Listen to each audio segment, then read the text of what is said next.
I'm Jimmy Lewis, and this is Tech Talk Taco Tuesday, the dirt bike podcast where we talk about motorcycle and motorcycle-related products. In 37 episodes of Tech Talk Taco Tuesday, I don't know if we're getting better or worse. Anyways, I'm joined by Logan and George. We talk about budgeting without compromising, those other bald guys on the internets. We talk about electric motorcycles. And George comments on some of the things he saw at the SEMA show this year. So you're going to have to learn something from this show. You have to. This show is brought to you by DDC Racing. That's Delaney Drive Components. They're makers of very strong, durable, chromoly, chrome-plated sprockets. If you've seen these things, they look like Swiss cheese. They're super light for a steel sprocket. They last forever. They come with a 1-year warranty, and they are built by riders who really care about keeping riding areas open. So if you're interested in some good drive systems parts, check out ddcracing.net. That's Delaney Drive Components. Along with, Climb has been with this show since the beginning, and I really appreciate that. What I like even better is that the gear is super awesome. I've been wearing it since the beginning. It's evolved a bunch. It's very durable, really good fitting. They have features on their gear that are pretty much industry leading. And I appreciate that because that's what I wear when I get to do fun stuff, and I'm comfortable, and I like almost everything that they make. So if you are looking for a change of gear or you're looking for the best gear, I think you won't be disappointed by trying Climb. So give them a look. And Taco Moto. So you've heard us talk about Taco Mike on the show. He's been a guest host a few times. Taco Moto Co., that's how you find him on the web, sells a lot of the kind of cool and unique tuning products that you need to get your emissions-compliant bike running up to snuff. So if you have questions, he has answers, and he can also sell you the stuff. So if we can't answer the question here, which we hope we can, maybe he can answer the question over there, and he can also sell you the parts that you might need to get your especially KTM or Husky dual sport bike running like a champ. Anyways, it's tacomoto.co. Now, here's the show. Live from Pahrump, this is Tech Talk Taco Tuesday, where we talk about dirt bikes and dirt bike related products once a week. I'm sitting here tonight with my two favorite co-hosts, Logan and George, spelled Jorge. He's only up to 6 followers on Instagram. Might be 8 this week. 8. You got boosted. So he, he's really big on sharing the show. This is where we answer your the questions, the burning questions that you have about your dirt bike, or maybe something that you read on the internet and you think is false. Kind of like, see how you're listening to this on the internet or you're watching this on the internet, so it could all be false as well. But I do have a certain amount of experience testing motorcycles and kind of giving no BS answers on stuff because I would like those kind of answers myself. So that's why I deliver them. My name is Jimmy Lewis. I'm the team principal at Dirt Bike Test. We have a website, www.dirtbiketest.com, and you can go there for about 80% of your answers. And then if you have more specific questions, be sure to ask them here. We have a call-in number. Logan, what's the call number? 775-451-3328. Yeah, that's 775-451-3328, which is 3DBT. That's our call-in number. If you want to call in and ask a question live, we will go right to you. San Felipe Bob says ziggy zaggy. I'm not really sure why. I don't think I did anything wrong. And Karina Justice just joined. Did I say that? Very good. She'll appreciate that. It's better in Katrina. I don't see the T, but you said I need glasses, and so I ate my carrots this week, and I'm all good. So we're going to dive right into the questions. 5 days ago, Adam asked that question. Adam Diamond. Love this channel. Just started watching Tech Talk Taco Tuesday. Gonna get caught up. What is the best way send you guys a question? The best way right now is to call in. And it comes right to us, and then we answer it immediately, and we don't even get to practice it because, we do a lot of rehearsal for this show. There's a lot of prep that goes on. You defend your honor live that way, too, if you're insulted. Right. Yeah. And George is going to actually, we're going to have Logan keep the track of the people that we insult. And there's a pen right there. Can't be in my reach. Yeah. Okay. So you're in charge of that. And the funny thing is, what happened right here? Same dude says Adam DeMont actually got a question in. So obviously I must have answered his question some other way, and he sent one in. Love the channel, especially since you aren't a Moro. Yeah, well, he that's a mistype. I think he meant to say moron. Yeah, moron. No, actually, moto only guy. or off-road or dual sport only guy. Do you ever review older used bikes? I'm guessing most guys are like me. Broke, have only one bike, and can barely afford to keep it running.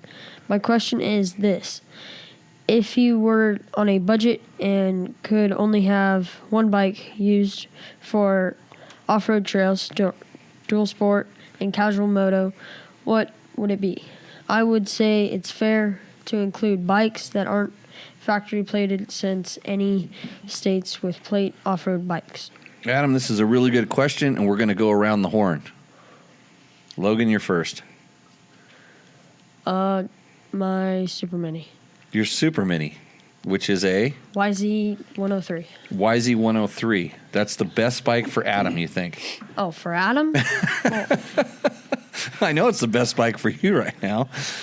I don't know his skill level. Yeah, that's a good question. That's a really good. So you're getting sharp at this stuff. So yeah, we do review older and used bikes generally on this show when someone asks us about something like that. But no, we don't at Dirt Bike Tests because manufacturers want to sell new stuff, and so that's kind of what we have. Every once in a while, we'll do like a project bike with an older bike that we'll fix something up, and we're always talking about bikes that we have, things that we do to our bikes, how to keep them running and stuff like that. So there's a lot of information like that. But if I was on a budget, which I am, because as my wife pointed out in the chat room, she's supporting me in the lifestyle I've become accustomed to, and I just buy her new bikes and I get to ride the old crap. And I can only have one bike used for off-road trails, dual sport, and a casual moto. What would it be? That is it's once you throw moto into the equation, it switches everything. Like I'm gifted because I do have a lot of motorcycles. I don't have one bike for just that thing. What I would do, and I did this when I was at Dirt Rider magazine. We did a story about it was like the $500 or $1,000 or $1,500 bike. I don't remember the exact price we put on it. And everybody else went and got one bike. Well, I went and got two bikes. I got an XR400 and a YZ125 for the same budget as maybe it was $3,000 bike. I think it was that. It was the $3,000 bike, and I picked up a couple $1,500 bikes that were in great shape, XR400 and a YZ125. So I got my moto bike, which I still no, I think I upgraded since then. I have a newer YZ125 from that one, and then an XR400 was easy for me because those are. They were easy to find at the time and decent bikes. So that's how I answered that question. And I was on a budget and I was cheap. So for $3,000, I got two bikes. And the funny thing is, I think I actually bought a set of gear within the budget through, I think it was through Chaparral. They have their house brand, Oslot or something like that. And I was able to get a full set of gear in under the $3,000. So if you're frugal, you can find ways to participate in this sport. And when you spread the calipers that wide, try to fit all that stuff in there, it's hard to do moto and dual sport. You can ride a moto bike around, but it's not very comfortable. You can take your dual sport bike on the track, and it's not that comfortable and maybe not that safe. So that's my answer. George, what do you do? Well, like you said, the moto thing comes into play. I was going to say like a KLR 650 because those things will be around after the EPM wipes the world out or whatever. They'll still run, and those and roaches will exist after the big nuclear blast. So I don't know, KLR 650, but you can't moto with that. No. You know, you could play around with a DRZ 400 or something. Okay, so you police Olympic. You did the police Olympics not too long ago. What did you ride as your motorbike? The KTM 300? The 300. Yeah. So you should have come in and said, "Well, I'm retired. You're paying my salary, Jimmy, and I have plenty of money, so I don't need to answer this question." Okay. I gold medaled, you know. Yeah, I know. On an enduro bike at the police Olympics. So nobody else in the class, but well, I didn't get that. That's new information. So awesome. Okay, so Adam, hopefully we answered that question. And the funny thing is, there's lots of different ways to tackle that thing. And I always tell people if what you really enjoy doing is like motorcycles, you'll figure out a way to find the money to buy better stuff. I mean, if go to a demo day that one of these manufacturers have and ride something new, and you're going to figure out how to save enough money to get what you want. I think if that's what you really like doing. So, great question, Adam. And in that our answers, I think were kind of skill level. They didn't really matter. So what's the next question? Start right there. Dear manager, I just browsed your website and found many of the items shown on your website that we can manufacture. Our company is in China producing industrial bearings, automotive bearings, ball joints, needle roller bearings, auto wheel bearings, spherical bearings, plain bearings, rod ends, etc. And 90% of our products are sold in the United States and Europe. Please discuss with me if you're interested. Mr. Kevin Using Bearing, I want you to build me a really cheap, super high performance motorcycle. Because there's a lot of bearings in there, and you said found many of the items shown on your website that we can manufacture. I'm sure there's plenty of stuff that you can knock off and copy, but I don't think I'm interested. So, Dusty Morris asks for the Africa Twin. What are the best tires in your opinion? Kenda Big Blocks. Is that a good answer? Good answer. Good answer. I have to, full disclosure, Kenda does help me out with my off-road schools, but I would still run them, especially if I was paying out of my own pocket. And compiled with that, there's really only 3 tires I would put on my adventure bike: the Kenda Big Block, the Continental TKC80, which is the kind of the standard tire, or a Michelin Aniki Wild 3. Anything else, you are going to give up more than you will gain, especially in traction on adventure bikes. So, Dusty, hopefully that answers that question. Hey, Gabe, do we have any calls coming in? Nope. Nobody wants to talk to us. Why are they scared? It costs us a couple bucks to keep that phone line live, and nobody's using it. So, out of the how many people we got in the room right now? It's like this podcast, isn't it? What's that? Costs a couple bucks to keep it live, but nobody's using it. That's probably true. Well, no, I mean, some people are using it. I mean, they're like, okay, hold on, we're going to get to the. Tell your friends, because we got to get over like 80, maybe 3 digits today. We had 80 something, right, last time? Yeah, start sharing this immediately with all your Logan's friends. brought them down. Yeah, last time George was here, we got up to 80. We tapped 80 at one point during the show. So, well, you say this show isn't any good. I'm gonna go. I never said that. Oh, well, you said nobody uses it. I had a note here someplace. Oh, wait a minute. Here's someone. Bob, you're gonna appreciate this. The word you are using, itineration, is not the word you mean. Itineration means a preaching tour or lecture tour. Is that correct? Yeah? When did you use that? Oh, in one of the videos I made. I said the word I meant to use was iteration. Right. Yeah, I have a hard time even just pronouncing the difference between I corrected you on that, but it was on tape already. It was too late. Yeah, he'd put it on tape, but I like preaching tours and lecturing tours, obviously. So maybe that's what I meant. Maybe that's what that was about in that video. Actually, one other guy commented in and said he only heard the sound coming in one ear, and so he said he's not going to listen anymore. But he was nice enough to leave us a comment to tell us that there was only sound in one ear. So sorry about that. Let's see. So Vidmodo says, love these, but please see what you can do to keep these up to date on podcasting sites. I like to listen while traveling and it would be most helpful. This show is too good not to be on a iTunes podcast ASAP. And keep up the good work. See, George, people love these. That's what Vidmodo says right there. And the reason it's not up on the iTunes is we're working on that. It comes with these things called sponsors. Yeah, to make it so that because I want to edit them down and make them better. Take some of the stuff out, fix the sound, especially on the early podcast. So we're working on it. Let's see. What's that guy say? Paul Van Hout says, appreciate the internet myth busting and straight up recommendations on suspension setup. We are on the internet, so we're just another myth. That's what I was getting to earlier in the show.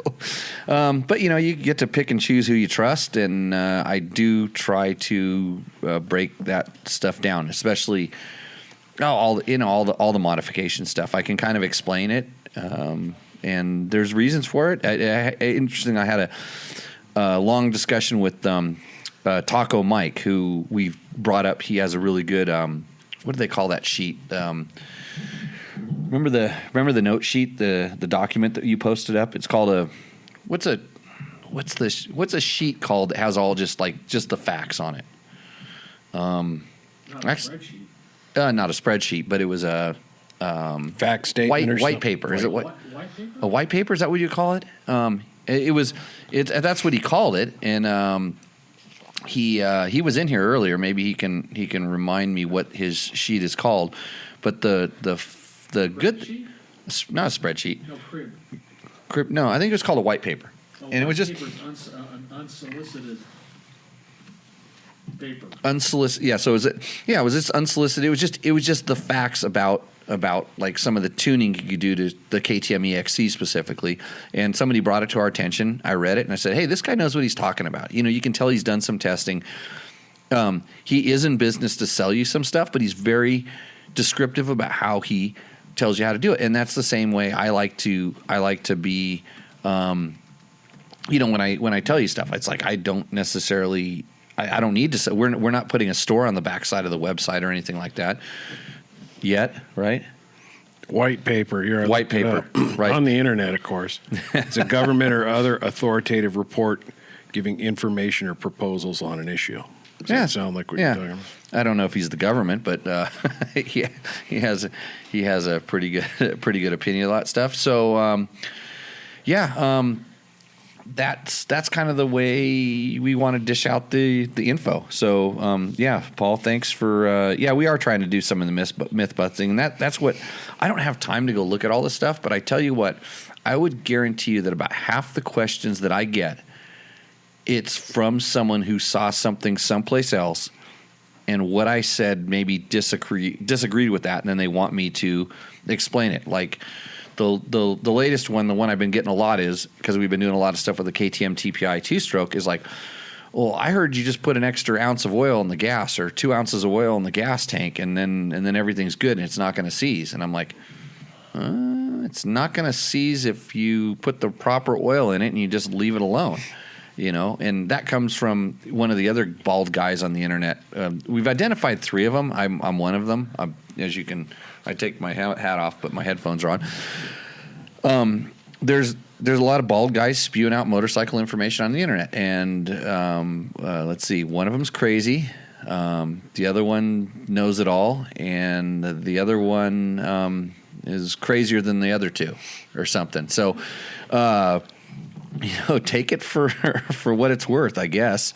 I'm not too crazy, am I, Logan? No, No.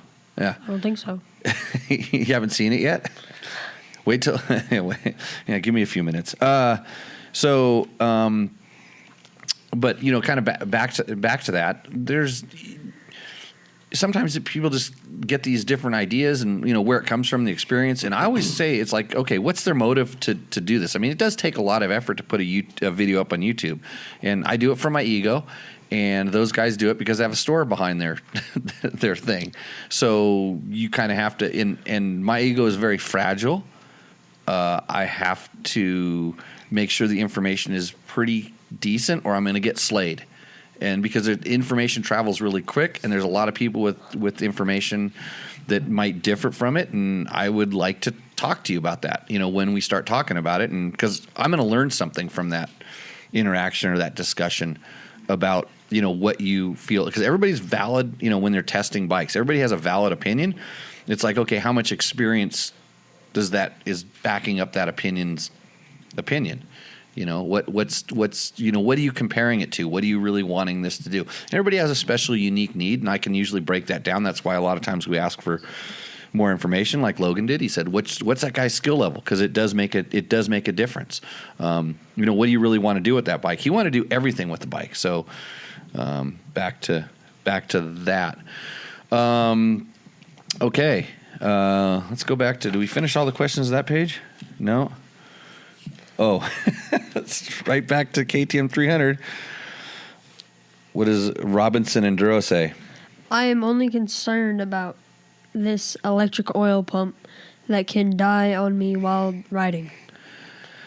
Oh no, I'm pretty sure that he saw somebody else's thing. I'm always concerned when I get on an airplane that the jet motor is going to just explode and not only cause the plane to crash, but the shrapnel is going to come through the side of the fuselage and kill me. Well, it's too bad there's not some kind of flow chart you could see when some of this information comes up and see if it leads down to maybe the same branch or the same two branches where maybe one failure did in fact happen, and now it's turned into this massive thing because everybody heard about it because they have all these followers and oh my God. Yeah, there's definitely some of that. And it's funny. There's a couple things that pop up on my Facebook feeds or different things where I see it, and I'm like, there was one on, it was a KTM 500, and somebody had a picture of a KTM 450 or 500, and somebody had a picture of the cam that definitely was starved for oil, one of the lobes, and then he had another picture of another cam, and I think it was the same bike. You just couldn't tell from the photos.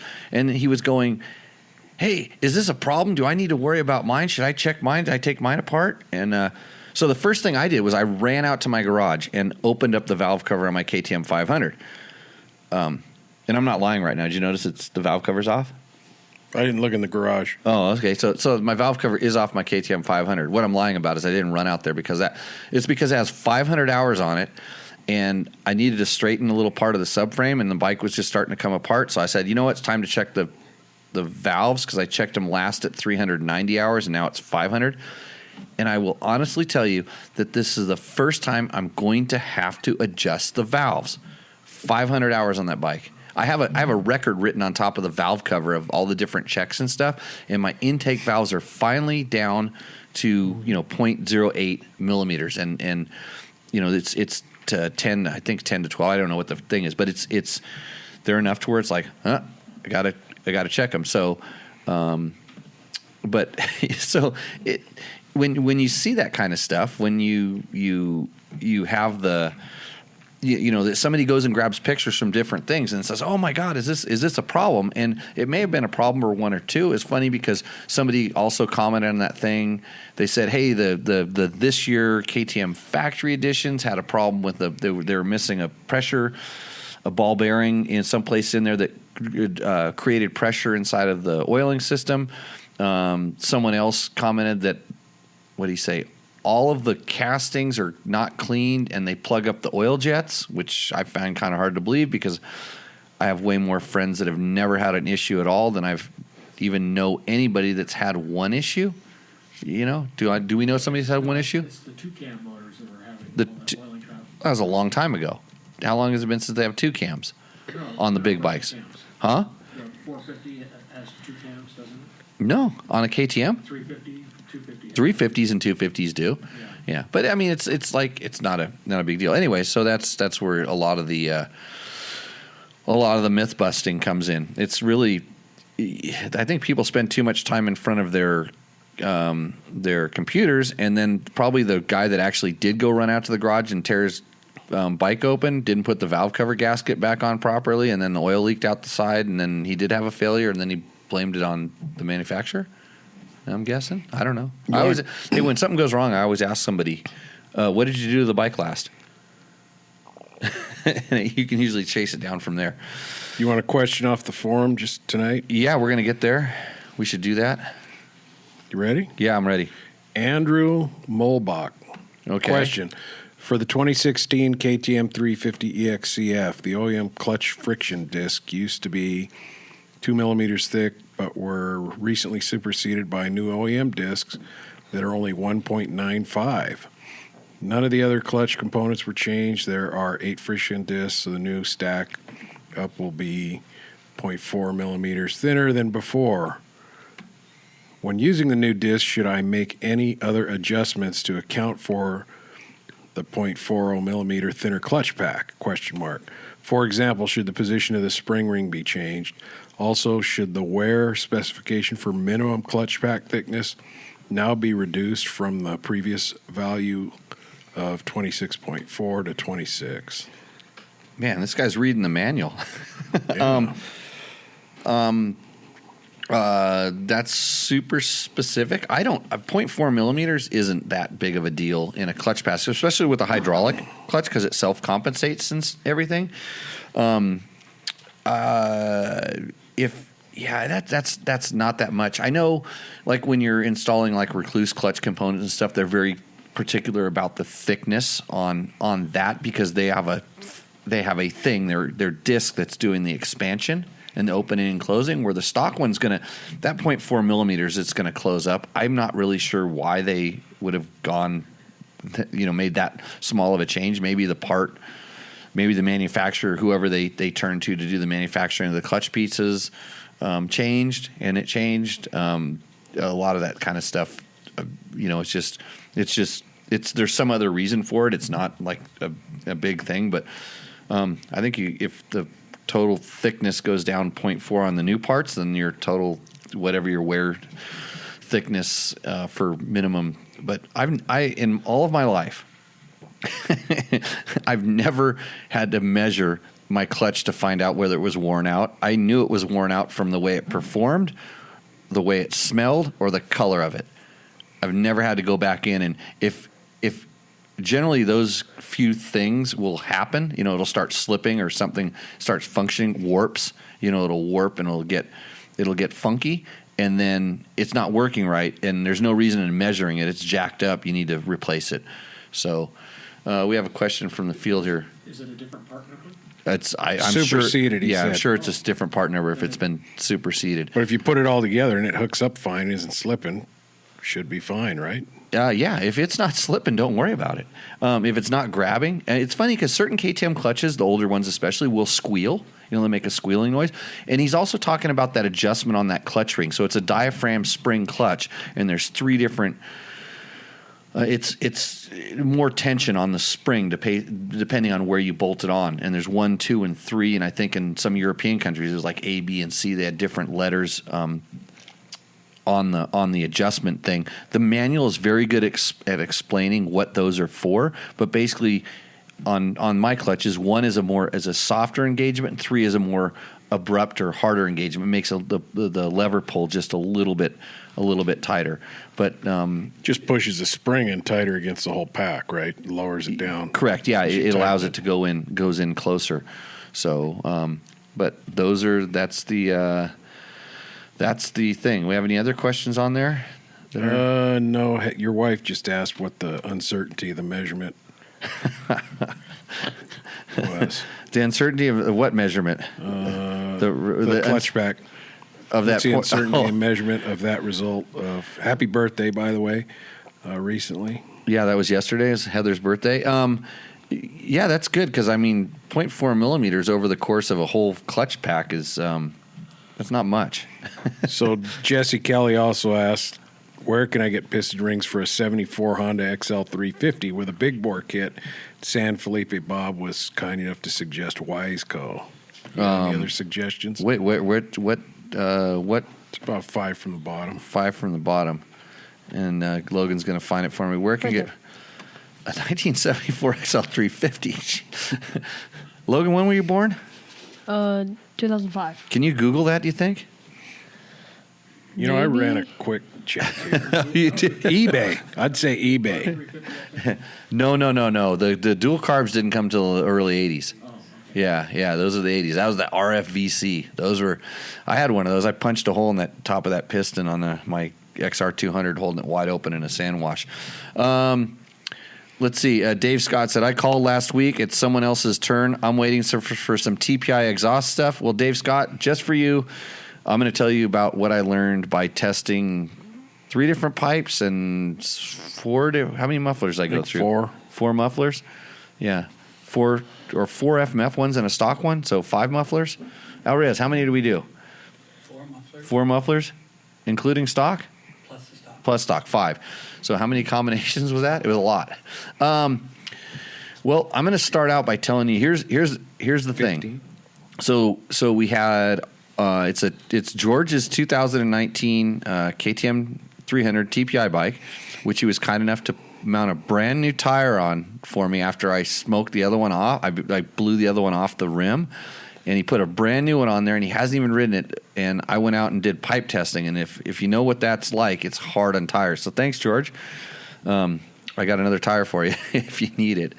But probably to start, so we had the different pipes. We had the FMF. I think it's a factory fatty. It might be an early version of the factory fatty, and we had the gnarly, and then the stock pipe, and then I had the KTM Power Parts turbine core, Power Core 2 with the turbine core in it. I had the turbine core spark arrestor, which is just like their standard spark arrestor. It's the one you can get from FMF. The other one you have to get through KTM Hard Parts. I had a kind of more of a prototype, a longer muffler. You're gonna make me cough. I had a longer. That was very similar to stock. It was a muffler that Graham Jarvis uses of all people. He rides one of those. What kind of bikes are those that they're like KTM's but they're white? Yeah, they make chainsaws. That company. So and then we had another one that was the Power Core 2 that was a little bit shorter than the stock muffler. And here's what I learned: pipes, especially on TPI bikes, don't make a huge change. On this TPI bike, largely because the stock pipe is really, really, really good. It has really good drivability, really good rideability, and the mufflers make even less of a change than I remember on carbureted bikes. So, with the exception of one major exception, is that when you put a spark arrestor on the back of the fuel-injected bike, it runs on more. So when you come off the throttle, it does a little more ding, ding, ding, kind of run on is what I call that. Is that back pressure related or? Yes. Yeah, it's back pressure and just the sound, the wave, the wave going through the expansion chamber and what the sensors inside the crankcase are determining the fuel mixtures to be. It's obviously getting all the way back there. It's maybe not flowing enough or who knows. I'm talking with FMF kind of about what I felt in the trail because they saw some stuff on the dyno and it's kind of new, and we're trying to kind of figure that out. But I also had the JD jetting tuner on it, which is kind of the first step. I'm going to get a get from Taco Mike here pretty soon, which will do some additional changes. And the get also has the barometric pressure sensor in there, kind of like the new bikes do, because KTM is on their system on the 19 is only getting that barometric pressure from inside of the crankcase when the bike on startup. So it doesn't have an additional one like the 20 does. But so I played around with it, and so both the FMF pipes do make a change. The gnarly makes the bike snappy, like right when you crack the throttle, right when you get on that throttle, the low end, it gives the bike some snap and some pickup, and you do notice it kind of regardless of which muffler you have on the back. And then the other one, the one I'll call the factory fatty, that really picked up the mid range and like noticeable. I mean, it was really noticeable, but it did not like to have a spark arrestor on the back of it. That pipe, it fell flat right before it got up on top. So, and then both of them kind of had different over-rev characters. And the one thing I've always liked about FMF pipes is they seem like they always give the thing a little bit over-rev. And on that factory fatty one with the Power Core 2 type mufflers with the straight mufflers, not the thing, I hit the rev limiter, like the spark cut rev limiter on a 2-stroke. That's how far it pulls out, and which is kind of a strange thing.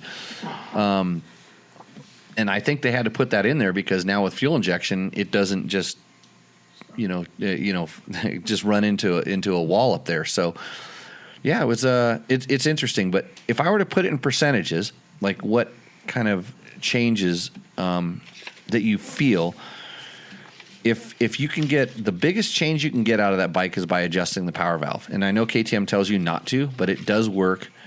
And I would for sure have a fuel tuner with the bike if you're going to adjust the power valve, because it can get like kind of if you kind of keep it down a little bit too long. In other words, keep the power valve closed a little bit too long, and you rev it up kind of high. It can get hot and build up some compression. You might want to do something with the fueling on that. So the power valve can make let's just say 15 or 20% change in the way that the bike feels. Not power, just in the feel. The power was, like I said, with a couple of the pipes, with the 2 FMF pipes is a little bit better. The pipe at that point, the next biggest thing would be the fuel tuner, and that would make, let's say, a 10 or 7% change in the way that the bike feels. Then the pipe makes a 5% change, and the muffler will make a 2% change. If you're talking about the grand scheme of things, when you're like, really trying to alter that bike. So, I don't know how crazy you want to get or different things, and it'll be interesting to see what that Get ECU will allow us to do, because there's going to be some ignition changes. So, Dave, hopefully that answered your question. I tell you what, the bike looks really good with that factory fatty on it, and the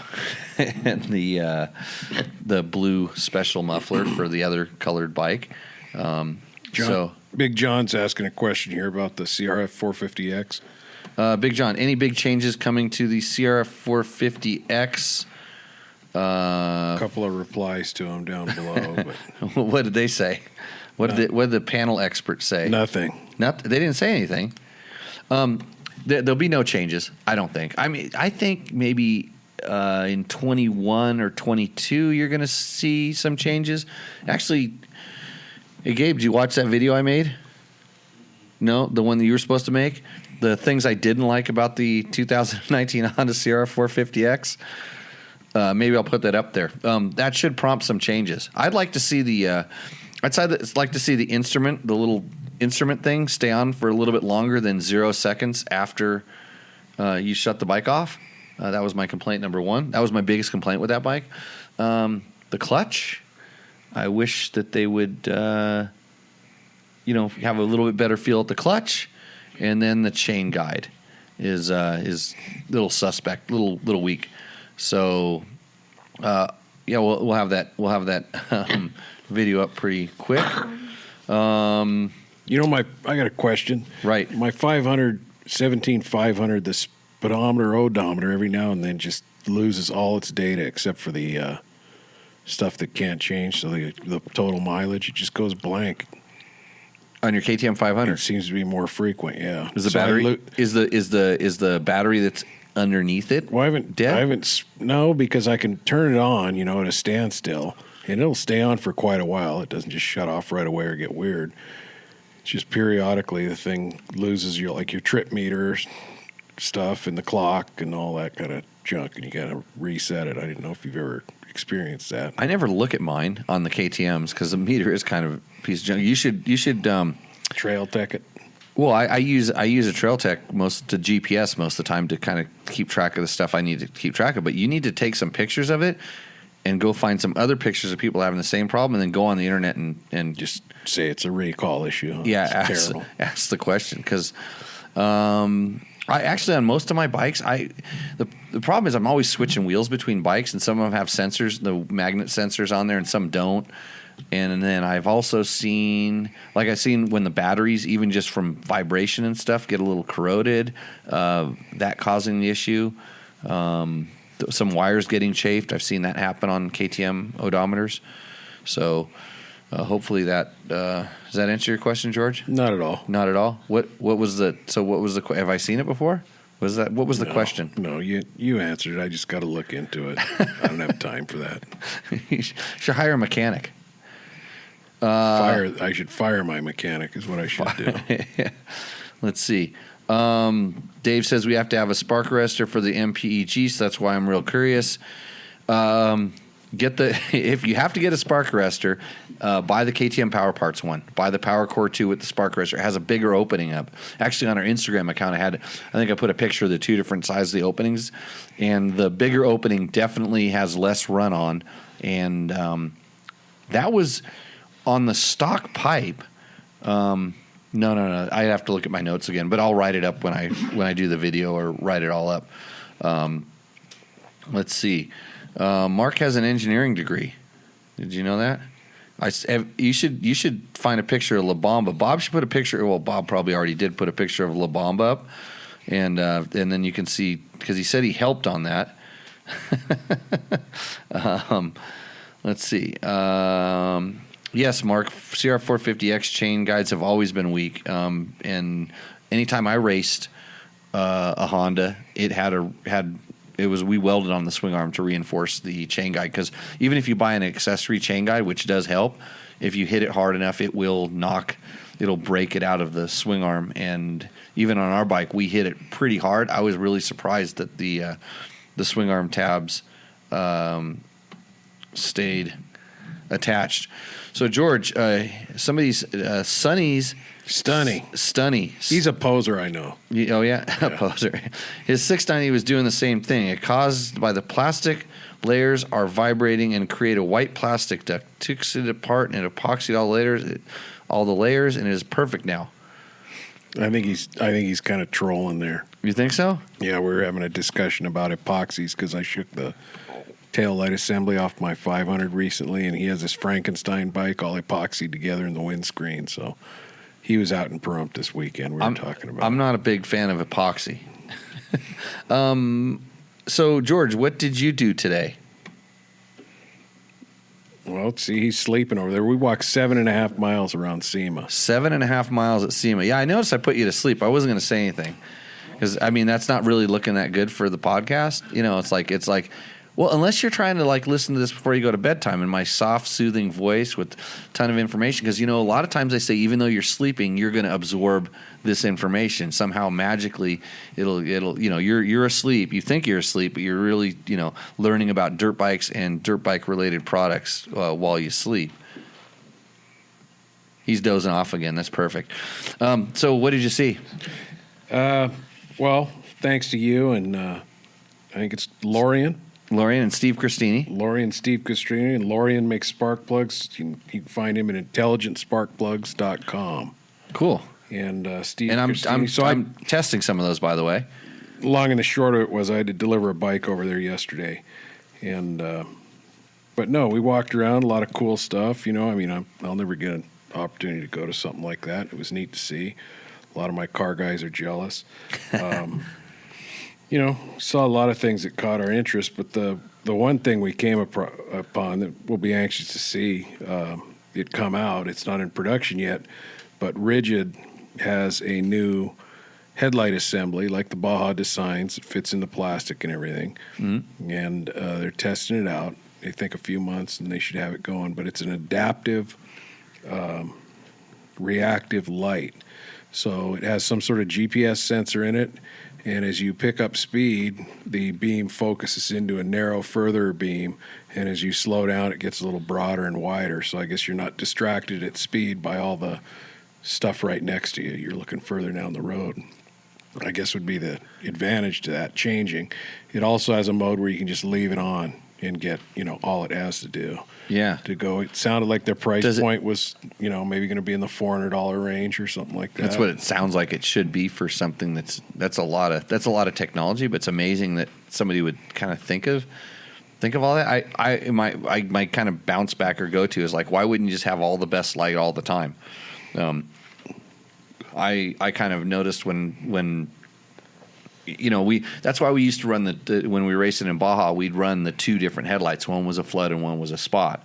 And it was really, I was particular about the colors of the light, but I'd have to try that. That sounds like it could be really cool, but yeah, it sounded really cool just hearing about it initially. And I went back and I said, so, well, you know, why do you really want it to necessarily change and not just have, and he says, no, you can leave it all on. But yeah. I think the idea maybe is you're not distracted by the rabbits that you're already going to be past, you know. By the time the cow. You know, and you're just looking further. Hey, Trevor, did you hear that?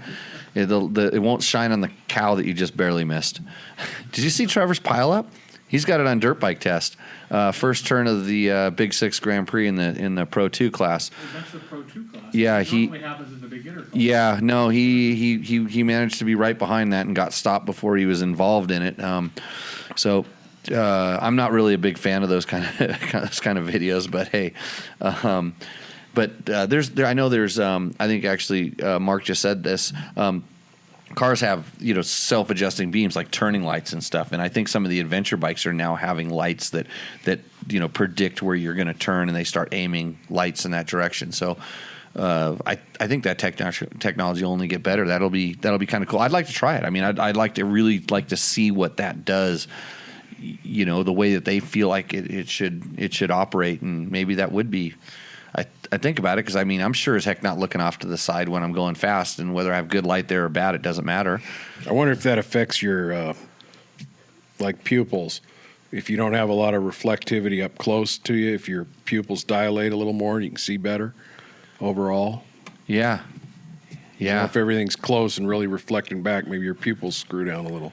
That makes sense. It's like 180 degrees. They have the light coming around to straight off to the sides. Yeah, it's not like the Baja Designs is pretty flat. Mm-hmm. It sticks out about that much with mirrors that point out to the sides. So I think it's going to be a good light all the way on. I don't know the adaptive stuff. Yeah, Rigid makes good lights, and they're. I mean, it's obvious. I mean, it's kind of cool that they're trying some different stuff. I mean, that's what you see at SEMA. So innovation and stuff like that. So what else stuck out? Oh, I don't know. You know, Jim found interest in this thing called the Bolt Buster, but it's a heat inductive, like a 110 volt. And it's funny because I just saw this pop up on my like Facebook. You know, it's one of those ads. So I was telling the guy, he got all excited. Oh yeah, I do that. But it's this heat inductive thing. It kind of looks like a big soldering gun, and it has these different shaped probes. And the guy picks up this rusty bolt out of this water, and he put it around it and turned the thing on. And within just a few seconds, you see the nut start to turn red, but the bolt's not. Huh. And it just it's expanding. I mean, it turned red hot. And Jim was talking about in New York, in order to start a torch or something, like an acetylene torch, you have to have a special license for that. So in that application, he was getting the information and sent it off to his buddies back there. The other thing I didn't know is if you're around flammables, I wonder if that red hot heat would be much safer than any kind of open flame, heating something up. But it was kind of trick. But there's all those trade show things. They're kind of like snake oil sales. You never know. Some of them. But no, that looked legit. And Yep. what Bondo had some new stuff coming out, just in how they're packaging their Bondo. They're making it in a one-use thing, which I don't think would do you any good with a golf ball truck. But they sell the what are the two parts called? Because the catalyst and the hardener. So when I put a dent in your KTM 300 pipe, I need some of that. So I'll just put some Bondo. Yeah, over there's the a top dent in it already. That was one of your wasn't test me. riders. No, one of my test riders. Yeah. Who? Erica. Oh, I didn't do that. Yeah. But anyway, she just fell over. But Bondo has a couple of things, that bolt buster. We knew we'd probably seen everything when we walked by the valve stems and tire patches display. And interestingly enough, there seemed to be a lot of maybe knockoff headlights from other countries to the east. Uh-huh. Everybody's doing lighting and everything in there. Right. And, of course, everybody's modified these, Jeep, what are they called? The new Jeep pickup. Oh yeah. God, I told what do you they call today that thing? 10 times what it was called. Comanche? Gladiator. Yeah, There you go. Gladiator. Remember when you had a Jeep, Gabe, and you were cool? And a motorcycle? Remember way back then? Yeah, did you get to the section where they had all the rims for your truck? Because you have a Ford Raptor now. I mean, wasn't there 100 Ford Raptors? Those things are like last year. I think the Gladiator's getting the attention. They did reveal, Jay Leno was talking at breakfast about something. They revealed the new You went to Bronco. breakfast with Jay Leno. Well, Yeah, he's a dirt bike guy, by the way. No, actually, he's a motorcycle guy. he went to Super Camp. Yeah. But what else was? Oh, the new Ford Bronco was being revealed, and we missed that. But from what I understand, it's just the mini version. Like the Ranger pickup. Oh, it's yeah, not a full. it's I small. thought they were going to do a full size or a Super Duty or something like that, but no. Let's see. Back to the form here, since everybody's scared to call in. Brad Lou B. Vet Rider, a 500 could work for both a dirt bike and a T1 bike. So when he says T1, I think he's talking about the Tour of Idaho. Wait. Time for an upgrade. Riding a 2016 450 XC plated trail, but mostly desert race bike. Thinking about a 2019 450 XC as a replacement, but the 2020 KTM 500 looks great and has 6-speed and is powerful. Yeah, if you're gonna do if you're the more you're gonna do like trail and stuff, I've always preferred the 500 over the 450. In the KTMs, just because it just has that little bit extra torque. So for trail riding and stuff, yeah. But then again, if you're going to go to the track, then the XC has the linkage, and most people feel like that is a little bit better on the track. It handles more different situations. So Logan, what's your rant for tonight? What are you gonna complain about? Not complain, but Oh, you're not going to complain? no. Why not? It's Thursday work, Jimmy. I got a rant. Oh, you do? Okay. Then you can complain Well, that for was Logan. directed at you Oh, when? right now. Okay, go. It's Thursday work. It's Thursday. Oh, you're low tide. You're having a low tide situation. Hold on a second. Yeah, just for that. Oh, yeah, bring one of those too. While Logan goes on his rant. Yeah, Logan, you start talking and whatever you want to talk about. We're busy for a few seconds here. As you can see, if you were watching this, you can see what we're doing. Keep talking, Logan. Just don't we're not going to spill on you. So I was gonna talk about the new electric like 50s and then the Stay 6. Oh yeah. Yeah. Okay. So now that means you can start talking about it because we're still busy. So I was listening to the Racer X podcast, and one of them was talking about the Stasic and then Right. the Alta. on it. So Do they have any good information? I guess. Yeah. And so, what did you want to say about it? Well, You want to ride one? what? An electric bike. Kind of. Electric 50? Maybe not a 50, but something a little bigger. Right. What's the right electric bike for you? Maybe the 85, if they made one. No, they don't make one yet. Yeah. That's in your future, though. I mean, I think you kids are going to be on electric bikes pretty quick. I rode the Alta, and you can read about it on dirtbiketest.com. Just search Alta. That company is no longer around because it was a pie in the sky idea, and they somehow money kind of magically ran out like it does in that stuff. But Didn't Harley buy them up? I think they did. They kind of did, but then they didn't fund it, or I don't know exactly how it worked. I didn't get into the politics of that, but that was a pretty good engine power plant. Had decent suspension on it. Chassis was a little bit suspect, but it went every bit as good as a 250F. It was fast and quick. You know, the battery life wasn't incredible. It did better than I thought it would. But you know what you would like, Logan, is an OSET. Yes. And OSET makes trials bikes that are, I've always said so far, and I have not ridden the KTM 50 yet, which I will at some point, hopefully before Christmas. The OSET is the best electric bike out there now, period. And like, what's the one that's still around is the Zero. The Zero people always get pissed off when I say that because their bikes are actually pretty good too, but I haven't ridden one recently to readjust my scale. So you want to ride electric bikes? Yeah. You know, an I electric could. trials bike might be kind of the ticket because that's pretty hard work, and so by the time you need a charge, you're probably worn out anyway. I've never seen a kid's attention span last longer than an OSET battery. Let's put it that way. And that's, I think, one of the main things about that segment and that bike and stuff. I mean, you can generally, you know, by the time that they're kind of bored of it, you can go plug it back into the car or whatever you plug it into and charge it back up before they're ready to go again. But you know, when you're taking these, you know, bikes out like the Alta out to the motocross track, and you can do a 20-minute moto, the thing's done, and then it takes an hour and 45 minutes with a 220 volt, you know, charger generator, which isn't a small generator, to charge the thing back up. And there was no easy way to replace the battery. That was a little bit difficult. So, yeah, let me. Somebody's asking about what do you think about putting mooses in a big adventure that's bike? Chris Real. I think it's like running Rotella in your. No, I'm just kidding.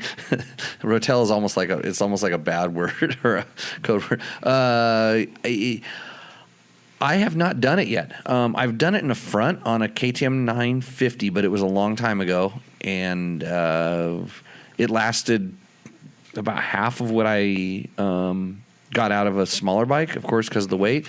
And they don't make them big enough right now. Or I don't know anybody that makes them big enough to run the tire sizes running in current adventure bikes. I mean, if you went down a rim size and went to smaller tires, you could probably get away with it. But I don't think that technology is really ready for the weight and the pounding. But boy, that'd be a really good way to test them. So let's see here. Yep, Mark answers that question pretty good. When my kid wears out, then he hops on his KTM and KX5. What, Bob? Huh? My Gets kid on a wears gas out bike. his. I think he still has an OSET, and then he gets on his KX100 and tries the same stunts, and then he has to kickstart it. Right? Okay. So we have almost. Oh wait, I got a question here. It says, let's see. Jamie asks. He says he watched our KTM video, and he says, now go test the Beta, Gas, and Sherco 300s. Technology has really advanced. My 1980 Yamaha IT 425 would 4-stroke from 1,500 feet up too rich. I had to drop the needle one notch to get it going properly. Great video. I don't know why you threw a Yamaha IT425 into that question, but just because of you, Jamie, I did reach out to Beta, Gas, and Sherco to ask about their 300s. Sherco is too busy. They can't answer their phones because they are trying to pay Cody Webb's new salary. Gas is currently being purchased by KTM. So I won't remember the name of that brand either in about 6 or 8 months, but they were interested to get me a bike. They were just hoping they could get me a new one. They will have 2020 bikes, by the way.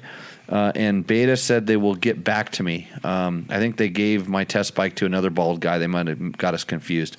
So, yeah, hopefully we can do that kind of stuff. It all comes down to time and effort, and we'll see what happens.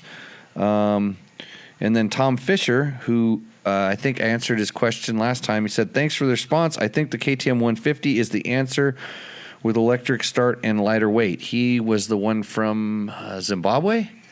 I think our number one viewer in Zimbabwe. He was asking which of the KTMs are. He asked a lot. I think he was asking about some of the Yamahas and different things. So, yeah, I think and somebody else asked this week. They said, "How come you don't do a full test on the KTM 150 TPI?" It's because I don't have one long enough to do a full test on it. I rode a race on it, and that's the extent of what I can deliver. I think it's a good bike. I'd like to do some more stuff with it. I heard there's a whole bunch of hidden horsepower hidden inside of that thing, which would be pretty cool. What does my shirt say? My shirt says it says ride. Ride. It's my Jimmy Lewis Off-Road Riding School logo. Hey, and the quote on the back? It says, "The best modification for your bike is a better rider." Isn't that true? Oh, that's what I'm trying to sell here. I never figured that out. I just learned it. Okay. Let's see. Heather had a clarification question. She wanted to know what over-rev was. So I talked about run-on. That's on your two-stroke when you let the throttle off and it kind of goes ding, ding, and a lot of times when it goes that ding, it kind of pushes the bike. Surges. It does a little bit of surge. Sometimes it's just making noise. Sometimes it actually does the ding, and it does kind of push the bike. So it's kind of for me, it's an unsettling feeling. The bigger the bore, the more bikes tend to do that, or the more you feel it, just because anytime it fires, you're going to get a little more power out of it. That's run on. And over rev is kind of when you've reached peak horsepower and then you keep revving and the power goes down. So from peak horsepower, past peak horsepower, going into that's what we call over rev. So ideally, if you wanted to keep it at peak horsepower, you would shift right then and then pull back into peak horsepower. But now you're over revving and you're actually losing power by going higher up in RPM. You feel that on your 103, right? Little. A little? Or you just keep it screamed? Not much anymore. Oh, why? Because it's not working? Because you blew it up? Only a couple times. Because you were way too deep in the over rev? Or somebody doesn't know how to jet it? Maybe both. Uh-oh. Fire the mechanic. I waited. Did you notice I waited till your dad walked out before I said that? Yep. Yeah. But your sister's going to remember that, and she's going to tell him. So, okay. Let's see. I think we got to most of the questions in the forum. Gabe, do we have any callers? No, nobody called. 0. Down to 31 people now, too. I think we were up to like 40, but That's it wasn't on Logan. It wasn't like the 80 we had last time. I was counting on getting triple digits today. You're supposed to share with all your followers on the MySpace. You share the show and then they come over and watch it. But I made a mistake. I shared it on Instagram today, and that's why nobody's watching. I was listening to that. Is it Adventure Rider Radio where your podcast? You've got a new one up, right? Yes. I don't think it's up yet, but I was listening to it a little when I was getting ready to go to SEMA this morning. So I listened to some rider coach guy talk, and he wasn't way out there or anything like that, but boy, he was boring to listen to. Just his voice must have sounded like mine, just monotone, slow. I thought, oh my Did Jim God. ride? Did Jim ride with you to the SEMA show? Did you guys go together? Yeah, no, we had, He must have been wide awake because now he's still over there sleeping half the time. That show keep you wide awake? The guy? Oh, no, you didn't. No, I didn't have it on the car. Oh, not in the car. No, I didn't have it in the car. I was just listening to it when I was getting ready. Right. To go. No, I did a segment today that we were gonna talk about desert riding, and it turned into a little bit of a discussion about tires. So it was kind of interesting. It is a huge show. Adventure Rider Radio is big with of course the adventure crowd, and they have a lot of different guys that are talking about riding techniques and talking about travels they've done, and it's a real interesting. So go check that one out for sure. I think we've answered our questions here.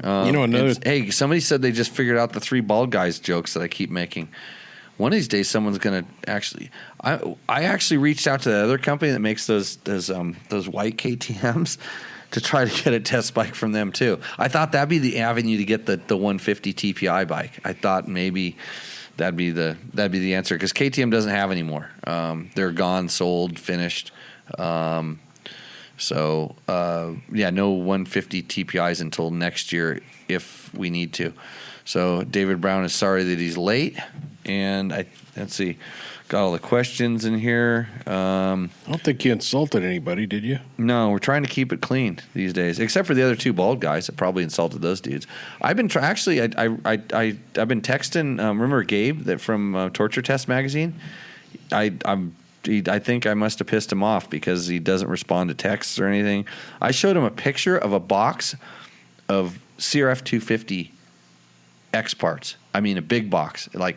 And the funny thing about this stuff, and he wouldn't know because he just wouldn't know, and Bob will probably know, some of those parts are off of factory Hondas.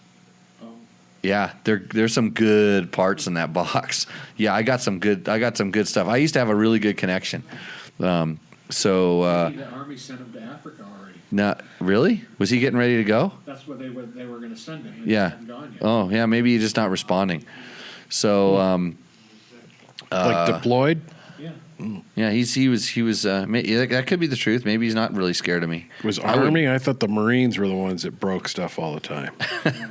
He's an Army IT officer. Yeah, ROTC, correct? ROTC. Yeah. So what do we have, a caller, Gabe? Yep. Okay, this is it. We're going to end the show with a call. I don't see it. Host show. Wait a minute. I'm going to go here to host show. I should have done that earlier. Let's see. Did you, Jeremy? Okay. Wait. Is this the man with the black bottle? I don't know. We're going to find out. Hold on. I got to do that. And then that's plugged in. And then I turn this up right here. Hey, Jeremy, can you hear me? Howdy. How we doing? We're doing good. Is this the Jeremy with the black bottle? No. Doesn't sound like it. No. No. Just calling about, going to be getting either an XC or an XCW here real soon, and still on the fence. I've been on the fence for a while, and trust me, there's a lot of guys that are sitting on the same fence as you. I tell you, the reason I'm joking about, we have another friend, Jeremy, and I don't if you're watching the show, we're pulling out this white bottle of Clase Azul tequila because it is Taco Tuesday. There is a black bottle of Clase Azul, and if somebody really, really likes me or they're not very smart, they might have bought one to come and hang out with us. So I'm not sure. Cool. So cool. So which one is? So we thought maybe that was it because I thought he'd be trying to play the joke backwards on me. But anyways, so you're talking about KTM's, correct? Yeah, that's correct. And I've been watching for maybe 8 or so episodes now, and I mean you kind of dive into it on most of these Tuesday things. And for me, I mean, I ride some track, but, overall kind of slow, Sea Rider, 40s, a little heavier. I mean, I got 2 buddies that one has a 19, one has a 20. They love them on the W side. So I'm thinking the suspension would be a little more practical for me on the XC. The motors on the 20s, if you're talking 20s, the motors are the same. They're identical. Yep.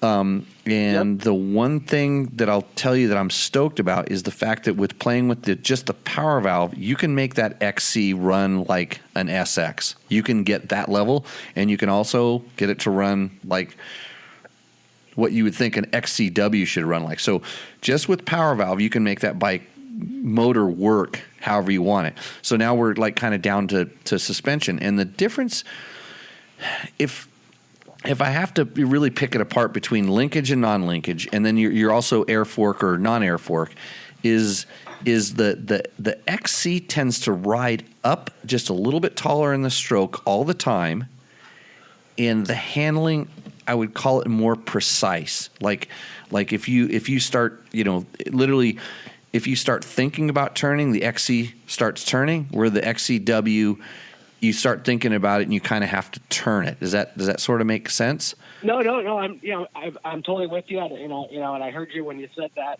Talking after coming up to Stratoline here, or the ORV in Grace Harbor. Yep. So no, it's just been. I mean, it's what a choice to have to make. That's all I can say. And cheers to you guys.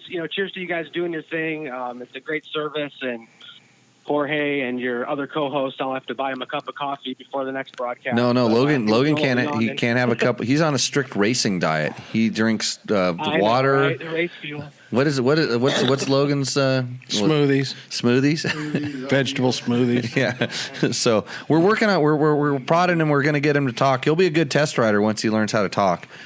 He's working on a couple words in a minute.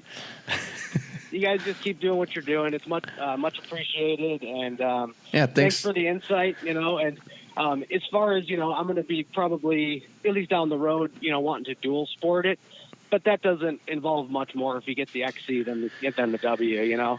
Yeah, the transmission's a little bit different on those two bikes. That could be a little bit of an issue, but in reality, it's like if you're dual sporting that bike, you're not going to dual sport it to ride down the road. You're just dual sporting it to get down the road without getting a ticket.